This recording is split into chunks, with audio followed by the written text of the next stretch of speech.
Hello, welcome to Schrödinger's Chat, the podcast where I explore the real science behind the biggest questions in the universe, as well as some of the quirkier science we encounter every day. I'm Anna, a physics student with a lot of curiosity and a passion for understanding how the world works.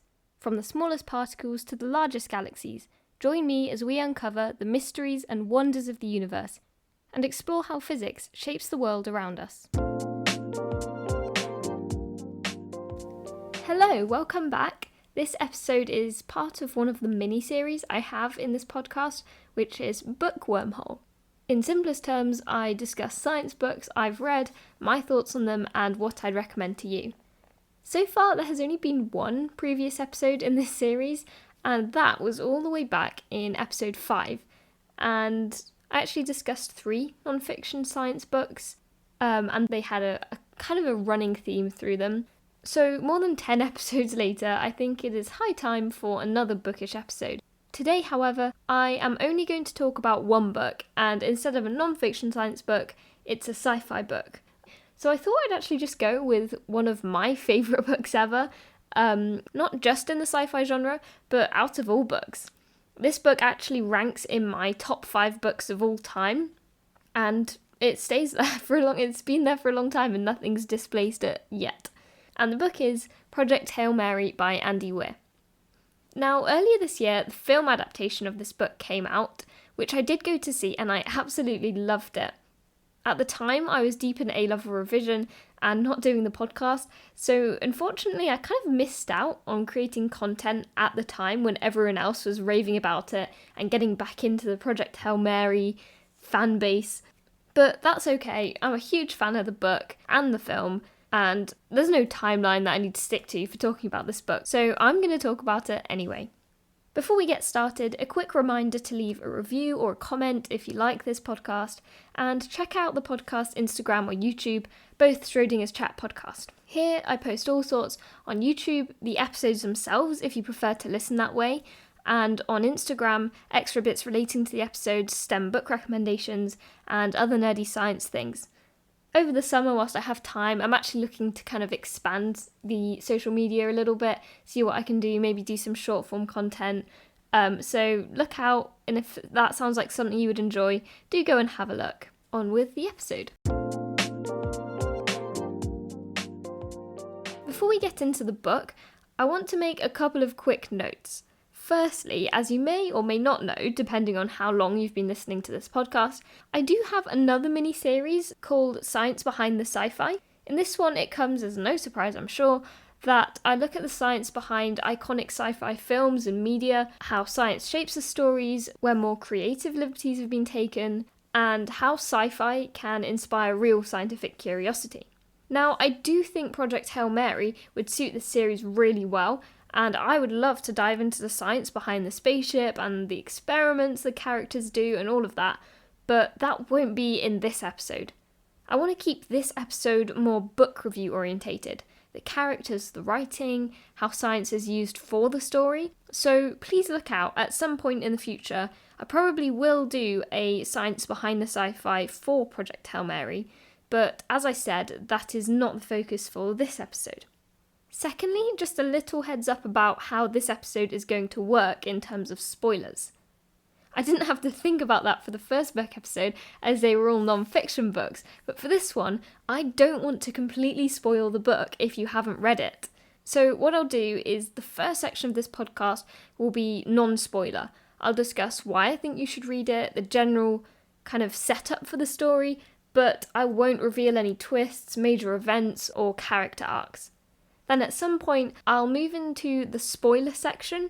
It won't be spoilers in the sense of me just telling you what happens and going through the story plot point by plot point, but more that I'll be able to discuss the characters and more niche points of the story without worrying about spoiling it for you. And don't worry, I'll give a clear warning when we're about to move into this section, because I honestly don't want to spoil such an amazing book for you.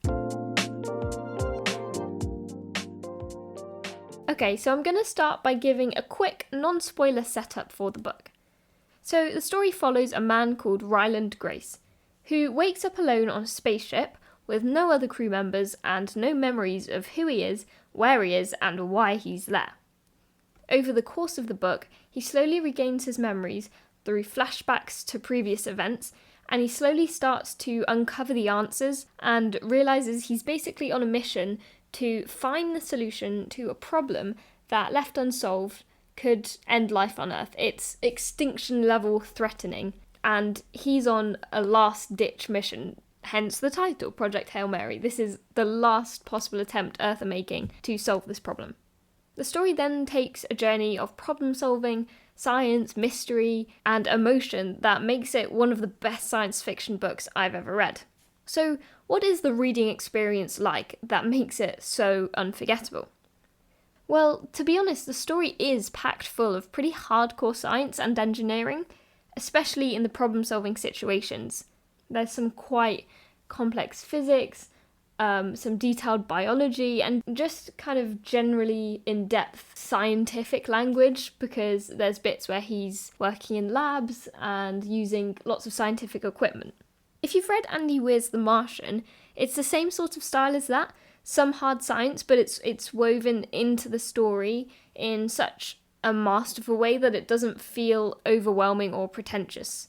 I know that I am coming at this as somebody who is interested in science and knows a little bit about it, but I genuinely don't think it's so intimidating that you have to be really, really knowledgeable about science to read it. In fact, due to the nature of the story, you feel like you are problem-solving and uncovering forgotten memories at the same time as Ryland Grace, so you learn alongside him, which I think is really clever because it avoids the exposition of the story and the science you need to know just being one huge blurt of complicated science to the reader. Also, this is one of the most emotional science fiction books I have read, which is one thing I absolutely love about it, and I think elevates it above other sci-fi books, because Weir is not afraid to make a clever, sciencey book extremely emotional. The character building and interactions are really well crafted, and trust me, these characters will have you incredibly attached to them. I do think it's slightly rarer to find this level of emotional connection in a sci-fi book, and without giving anything away, I actually think you come to realise through the book that although it's a very sciencey book, maybe that's not the main message or point of the story, and maybe it's some more human emotions that are the foundation and real message of what's going on. Another standout thing about how the story is written is the way Ryland's memories reveal themselves. The narrative switches between current events experienced by Grace on the spaceship and flashbacks to memories back on Earth. Like I said a moment ago about learning science alongside Ryland, this helps contribute to the feeling that you are very much going on this journey with this character. At the beginning of the book, you also have none of Ryland's memories, so you are just as confused as he is about his situation. But as he pieces the bigger picture together, so do you, which is extremely satisfying to read. This structure also made the perfect pacing, in my opinion. The story doesn't rush to info dump all of his memories on you, but neither is it sluggish. Each chapter genuinely leaves you eager to find out more, another memory, or see another problem solved. And the way this links between the on-spaceship scenes and the Earth moments is really clever. For example, you'll uncover the reason for something in a memory flashback, which allows Ryland to solve a problem on the spaceship in the present, which in turn raises more questions about the mission setup and why he's there and so on. And that combines to make a really addictive style of writing. Humour also plays a part in the story. The book is written in first person from Ryland's perspective, so you get his witty, sarcastic inner monologue. I think this is very funny and works beautifully to prevent the story from becoming too heavy in the tense moments, especially in the context of the critical nature of the mission that looms over the story.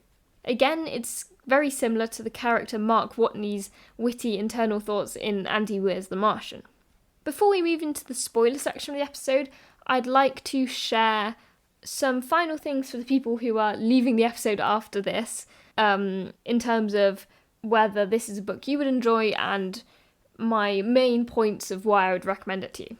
Now, I am someone who obviously adores all things science and space, But I also love reading in general. I'm a huge bookworm, and I'm never willing to sacrifice good writing and characters for hardcore science, no matter how much I love my science. So the combination of beautifully portrayed characters, an extremely emotional side, and a story packed with science and problem solving made Project Hail Mary an instant favourite for me. As I might have mentioned before, this book is in my top 5 books I've ever read out of all books, not just sciencey ones, and the characters are extremely close to my heart.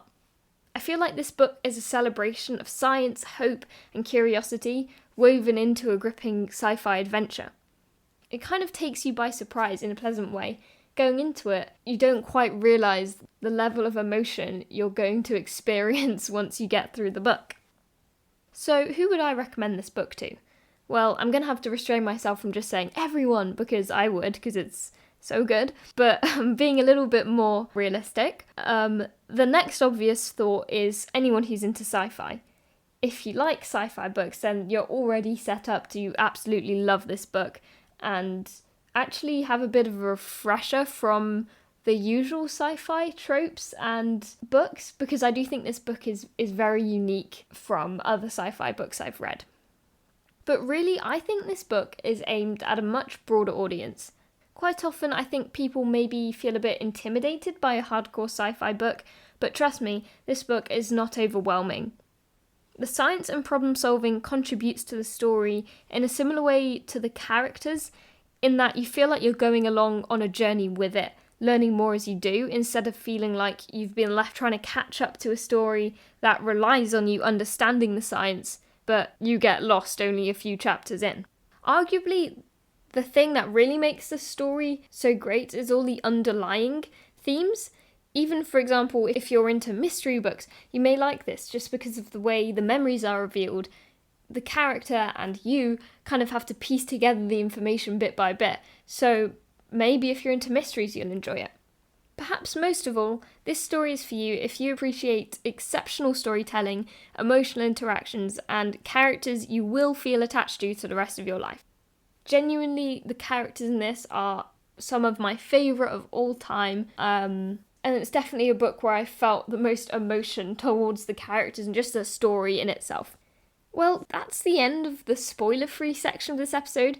If you haven't read it, go and read it or put it on your reading list, and I would love to know what you think of it. If this is where you're leaving me today, I hope you enjoyed this short part of the episode. Happy reading, and I'll see you next time. Hey, so if you're still here, hopefully you have either read the book or you haven't but you don't care about spoilers.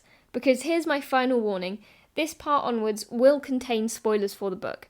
So if you don't want that, please go and listen to a different Schrödinger's Chat episode now, or go and read the book. Okay, so now I can talk about the book in a bit more depth without worrying about spoiling it. Firstly, let's talk about Ryland Grace. The Grace we see on the spaceship when the story begins is clever, resilient, funny and brave, but as we discover more about his character through the flashbacks, we see that this is not how he started his journey. On Earth, he is quite stubborn, reluctant, very scared, and perhaps doesn't have all the typical traits we would associate with a heroic person. You see that he is swept up into this crazy mission against his own will. He perhaps doesn't feel that same sense of duty to save humanity as others who trained for the role. And I actually think this makes him extremely human and more relatable. When we read books of all kinds, not just sci-fi, we always see characters who are brave and different from everyone else in their environment. They work harder or are more intelligent or experienced, or they have a tragic backstory that motivates them. They tend to have a strong moral compass, and it's clear that they have something that elevates them above everyone else. It could be a power, an ability, or intelligence, or a personality trait. But Ryland Grace is not immediately any of these things. Whilst he's clearly very intelligent and a brilliant scientist, he's not an experienced astronaut like his crew members, or the fearless leader we often see in protagonists at the centres of these stories. He's kind of just an average guy. He's a physics teacher at a school. He doesn't have any friends that we get to read about, or family, children, or a partner, even a dog. He's just a guy. But I actually think it makes him far more interesting as a character, because when there's nothing else that a character bases their motivations off and it's just their own thoughts, it can be a lot more interesting. He's not a character who will do anything for their family or do anything to save their friends. You actually get to see a much deeper insight into what his thoughts are and what he fundamentally desires, which I think is a very interesting perspective that maybe we don't see as much. Since I already spoke about this a little in the non-spoiler section, and it links a lot to Ryland Grace as a character, I'd like to briefly mention the way the story is structured in terms of the memory reveal style. I personally really liked this. I loved learning the mission alongside Grace, not just because it prevented a large info dump about the mission, but also I think the way the story is revealed made it even more impactful and emotional when we discover certain elements of his backstory and motivations. For example, when he wakes up at the start of the book and finds his dead crewmates, we kind of don't feel too attached, as awful as that sounds, because we don't remember them or who they are to Ryland. But once we see the friendships and bonds made between him and these characters in the flashbacks, the weight of their loss hits you later on, which makes it even more hard-hitting when you think about the consequences for Ryland's motivations and feelings as a character. Also, the flashbacks allowed us not just to learn about the mission objective and how he got into space, but also to learn details of his past that made his character traits make sense. Learning he was a school physics teacher with no one else he was close to on Earth made the fact that he was chosen to go on the mission and the sacrifice he's making far more meaningful. Like I just said about him not having anyone else to put his efforts towards, it made the sacrifice really interesting. He's not doing it because he's particularly attached to anyone on Earth, but because he realises that he's really the only person that can do this. Next, we have to talk about one of my personal favourite characters ever, and I think it's safe to say probably the favourite character of the Project Hail Mary fanbase, Rocky. So Ryland's first interaction with Rocky is more indirect. When Rocky's spaceship first turns up, they do this back and forth, sending little space probes between their two spaceships, which is quite funny, although at this point we don't know how many individuals are on Rocky's spaceship. We don't even know he exists, and we don't know whether they're benevolent or not, or even what any of their motivations are. Then when we actually meet Rocky later, it is one of the best alien reveals ever, in my opinion. Rocky is so unique, he actually changed my viewpoint of what an alien could be. First, he's literally a rock. All other aliens I've seen on screen or read about are made of organic matter in some form. They have human or animal adjacent bodies, or they're similar to unicellular organisms like bacteria. When you think about it, this literally makes no sense. Why would something that by definition is not from Earth have any of the features of living things on Earth? Why do we assume that they have to have cells or DNA? Almost all aliens are built from the principles of how life on Earth develops. And I know that partially this is probably because it's really hard for us to imagine a living thing that doesn't go by our earthly rules of life. I guess it's kind of like trying to imagine a new colour. You just can't. But it actually makes way more sense for Rocky to be a form of life that is impossible according to our current knowledge of life on Earth. I love how Andy Weir manages to make Rocky feel completely alien while also making him feel incredibly familiar. Biologically, he's unlike anything we've ever encountered. He doesn't breathe oxygen, he can't see light in the way we do. In fact, he experiences the universe completely differently to Ryland and to us. Despite this, I don't find myself thinking of him as the alien character, and just start thinking of him as Rocky. The thing that draws me to his character is his personality, his humour, his loyalty. He's quite cute. Yes, he's a cool alien, but most of the things that I like about him are just his character, and I think it actually is a lot more impressive than it perhaps sounds that Andy Weir's managed to do this with an alien. In fact, the extent of his character is not that he is an alien, he just happens to be one. One of the best things about the story is the friendship between Rocky and Ryland. Rocky is very similar to Ryland in many ways. He's curious, funny, and loyal to the people he loves, and they're both the only survivors of missions to save their planets. But they also work together in this wonderful way. This is in a practical sense, in their problem solving, as Rocky is an engineer, whilst Ryland is a biologist. So they bring different skill sets. Rocky's very good at making stuff very quickly and making it really detailed, stuff like that, whereas Ryland's a bit better at more theoretical plans and obviously all the biology things. They also just work well together in their thought processes and their ways of approaching problems. I love how Rocky is often extremely confident. He's got this, why wouldn't this work? Of course it will be fine, why are you worried? Kind of mindset when he approaches a problem. Whereas Grace is perhaps more cautious.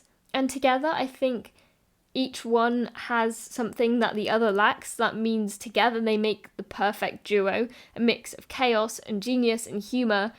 And what begins as two scientists collaborating to solve a problem becomes a really close friendship. I actually think their friendship dominates the story. It's one of the most magnetic factors about the book for me. In a story full of science and space technology and disaster, the main thing that draws you in, and one of the main themes of the story, is their friendship. To be honest, just them trying to figure each other out, their language, the eating and sleeping habits and so on, make for some of the funniest and most memorable parts of the book. And of course, their friendship is what makes the end of the book so impactful. Ryland choosing to go back to Rocky, despite that meaning he would not have enough fuel to return home, isn't just about saving Iridian. For me, it felt a lot deeper than that. It was about the bond he'd built with Rocky. It was about the growth of Ryland's character, from him being a reluctant, stubborn person who's quite frightened at the start of the story, to him being brave and willing to make an ultimate sacrifice, not just for humankind, but for Iridians too. I honestly think the ending was perfect. I know not everyone in the fanbase agrees with that, but for me, as soon as I read that he sent the Talmiba back to Earth in the Beatles space probe things, I felt like there was no reason for him to go back to Earth. He didn't seek the praise that would have come from returning to Earth. He would have been welcomed back as the man who saved humanity. But by that point, I don't think he actually saw Earth as home. As cringy as it sounds, I think home had become the place where the person, or the Iridian, I guess, that mattered most to him was. And I think that was such a nice arc from him being almost quite selfish at the start of the story. He wasn't too bothered about the fate of humanity because he was quite frightened, to the end where he's making, as I said, the ultimate sacrifice and thinking about another, not just another individual that mattered to him, but really a whole race, a whole planet that he was willing to save and reject going back to his home planet because of the friendship he'd built. I just think that's such a nice transition between the start and the end of the story. You see his character grow so much to the point where you think Ryland at the beginning of the story would probably be very confused by the decisions of Ryland at the end of the story. And I think that's actually a really beautiful ending. And come on, who could give up that ending where he's teaching the really cute little Iridians? That's so cute and made me smile so much when I read that. I'd like to finish with just taking a step back from the story and looking at what the overall themes from the book are. I think there are 3 that stick out to me. First, curiosity. As a science nerd, I just love that large portions of the story revolve around problem solving and the scientific method. From Ryland using simple objects to work out the strength of gravity on the spaceship at the beginning of the book, to finding a way to record and interpret Rocky's musical language, and experimenting with the astrophage, I personally loved reading about all the little obstacles Ryland and Rocky had to overcome. Because that's really what science is all about, asking questions and then trying to work out the answers. Secondly, hope. I found this book and the film gave me such a sense of hope. It feels like a story that celebrates curiosity, sacrifice, and life itself. The astrophage have catastrophic implications for life on Earth, and sure, there are extremely tense moments indeed, to the point where when I went to watch the film, knowing what already happens, I was still on the edge of my seat during that scene where they're fishing for Talmiba on Adrian. But overall, it felt like a hopeful story. hope about pushing yourself to do things that are scary, and really the extreme hope of throwing a Hail Mary, putting out your last-ditch efforts and all of your concentration into one thing that may or may not work, but having that hope that it just might work out. And I often like that element in sci-fi stories, a bit like in The Martian as well, where it's humanity coming together in a seemingly impossible way, but there's just this hope that drives forward their efforts and the story. And finally, perhaps the theme that stood out most to me was heroism. I think this book really challenges our perception of what it means to be a hero. As we discussed earlier, Ryland Grace isn't an intrinsically heroic character at the start. He's frightened, reluctant, and if given the choice, he'd probably much rather have stayed on Earth than be launched across space. But I actually think that's what makes his character arc so powerful. In this book, heroism isn't presented as being the absence of fear. Instead, it's about making the difficult choice even though the characters are terrified. A moment ago, I talked about how Grace had grown as a character and how he at the start of the story probably would have made very different decisions to what he makes at the end of the story. But fundamentally, I think he's not a wildly different person. He maintains his humour and his awkwardness and his humanity, but he's grown into someone who's willing to make sacrifices and give up everything for someone else. And I think it's so important to show a character that goes on such a crazy journey and, yeah, does grow in many ways, as I said, but doesn't lose some of the very human things that make him such an intriguing character. And I think that's a much more interesting kind of hero. That concludes our episode for today. I hope you have enjoyed this perhaps slightly more laid-back conversational episode. I personally have quite liked doing this episode. It's a nice break once in a while to discuss more open topics, but let me know if you liked this type of episode by leaving a review or a comment. I hope I have convinced you to read or at least think about reading Project Hail Mary. You will not regret it. Also, I may as well recommend the film here too. It's honestly such a good adaptation. Cinematically, it retains all the wonder and beauty I imagined in the book, and also the acting is amazing. Ryan Gosling as Ryland Grace is phenomenal, and Rocky is better than I imagined when I was reading the book. They really brought the characters to life. It's one of those films where you don't leave thinking, oh, that's not what I imagined it to be in the book. It kind of enhances your enjoyment of the original story. If you do read or watch it, I would love to know what you think, and maybe let me know what your favourite sci-fi books are. I will catch you next episode. Remember to go and check out the podcast social media pages. Thank you so much for listening. Stay curious and enjoy your reading. Bye!